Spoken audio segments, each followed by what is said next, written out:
7. 7 out of 10.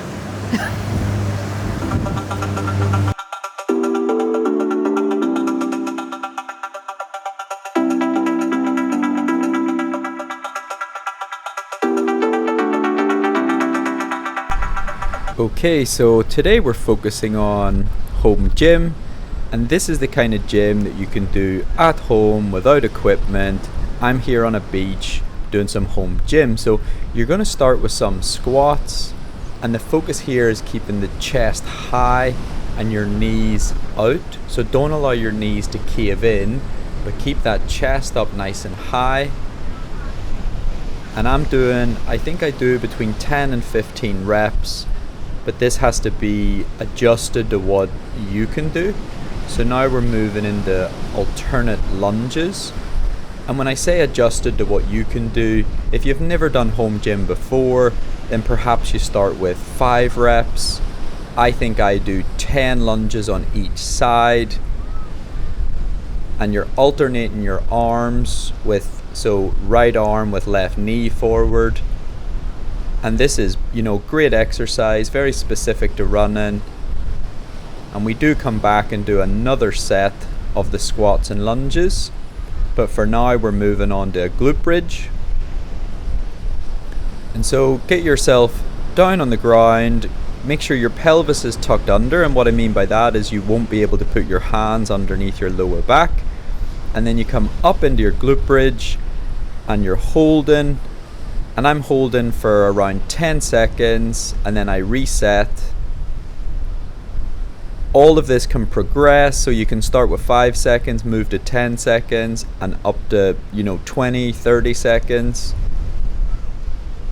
But make sure that pelvis is tucked under, which allows the glutes to push that little bit higher.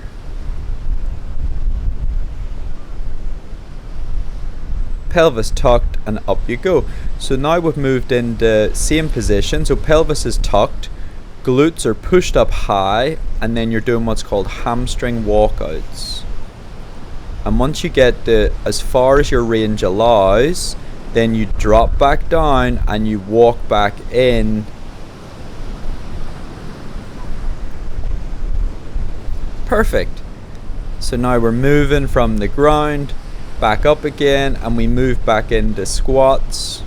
Remember, chest up nice and tall, knees don't allow them to cave in.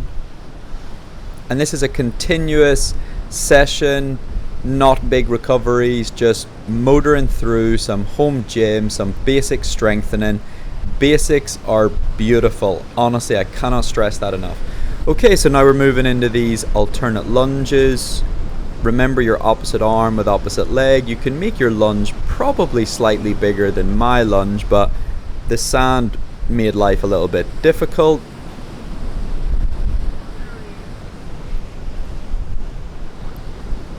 And I do 10 on each leg, well, providing I didn't lose count.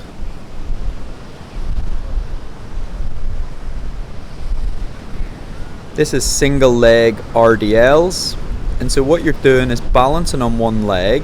I start with a bit of a knee drive, and then you're hinging at the hips, and you're trying to keep your upper body, so the pelvis is tucked as per usual, and you're trying to keep that upper body in a straight line, and you only go as far as you can maintain that straight line from the pelvis up to the back of your neck. And I only do about 5 reps of these.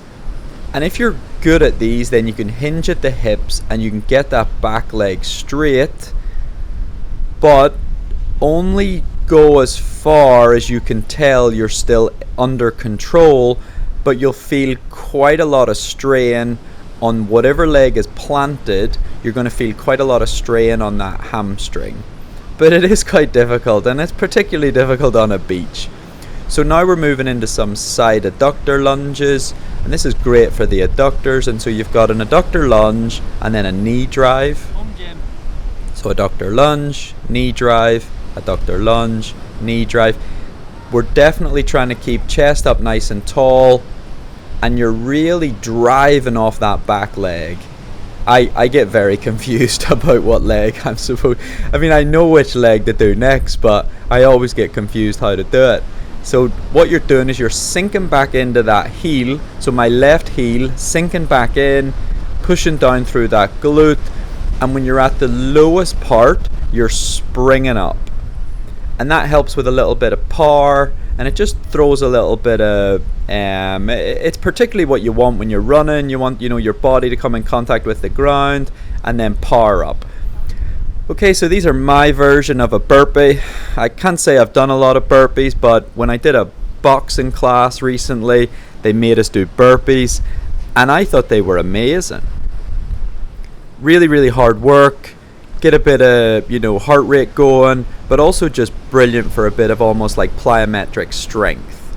And that acts as a really good warm-up for what we're going to do next. So we get the calf walks going.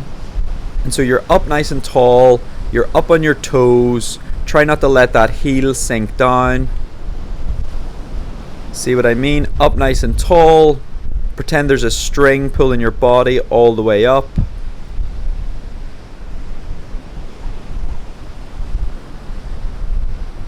Now we're doing some heel walks. And heel walks are really good. This is all about the muscles on the front of the shins and your perineals, and especially with super shoes nowadays, these heel walks are going to be really helpful. And this is the kind of strength routine that you can do after a run. You can do it at home, you can do it at the track. You can really do this kind of a strength routine anywhere. And so now I'm moving on to some pogos. For now, we're trying to stay in the same position, so like jumping up and down in the same spot, but I needed to obviously find a spot that I could do that in the sand. And you're doing 10, so 10 double leg, 10 single leg, and again you're trying to look for reaction time off the ground, but also height, but not compromise either. So quick off the ground, but also quite high.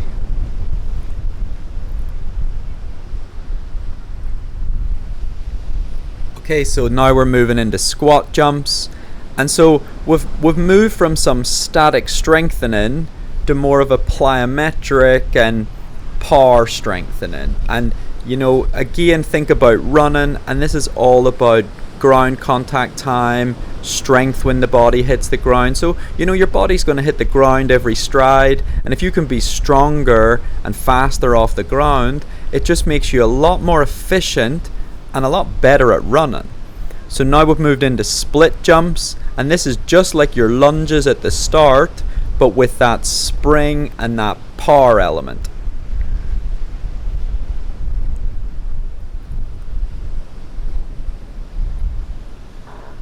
But look guys, that's it for strengthening today. I hope you enjoyed that. I hope you learned something. What I would recommend is I would start there. I would start with one set. I would be careful with the plyometric type exercises, but as you get better at this, you can do 2 sets, 3 sets, and it's kind of like a little circuit, but it's covering all the basics. It's covering everything that you need. And so start with what you can handle. I then move into a second routine. This is now single leg pogos going left to right rather than on the spot. But feel free to add some of this into your routine that you already have, or use this as your new routine. You can do it 1 set, you can do 2 sets, it just depends what time you have. But be careful with it, and this will really pay off.